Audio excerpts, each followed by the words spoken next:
Rapunzel, texto na cabo-verdiano para Carolina Abramovich. Voz, Chiara Batalha.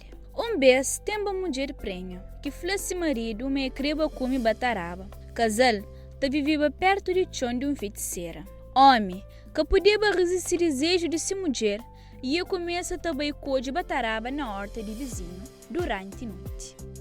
Vez, e fica surpreendido para a moda feiticeira flel, na voz rouco, que ele maldição ali. Senhor, quem não preocupa, não coje à vontade, mas quem não esquece de coisa. Horas que menino de nasce, não tem entrega em ele.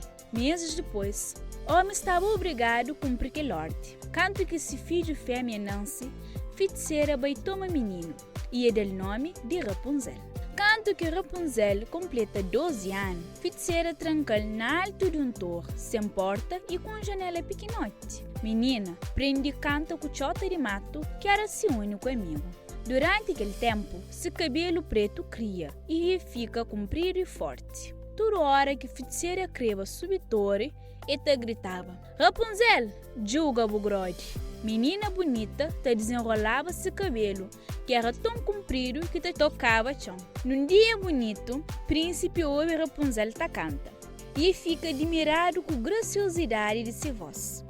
Encantado, ele chega perto e observa o que a feiticeira ta faz para subir aquele torre. Depois de algum tempo, ele aproveita que a menina sabe ele só e grita: Rapunzel, julga bugrode. Menina desenrola esse cabelo de que chega na pé de príncipe. No encontro, Rapunzel com o príncipe apaixona para o companheiro. Para Rapunzel poder fugir daquele torre, o príncipe sempre que visitava ele, te entregava a ele um pedaço de seda, para Rapunzel poder fazer um corte. Feiticeira descobre o plano de Rapunzel com o príncipe e pega a tesoura e corta a menina cabelo. Depois, ele leva Rapunzel para mato e larga-la. Canto que feiticeira volta para a torre, e amarra a grade de Rapunzel na janela para enganar o príncipe. Canto o príncipe sube e fica assustado e feiticeira fala: o bem acha Rapunzel, leva-lhe para longe de ali. Nunca mais bocata ojel, nunca mais. Naquele momento ali, feiticeira pincha o príncipe que cai riba de espinho e cai tanto rixo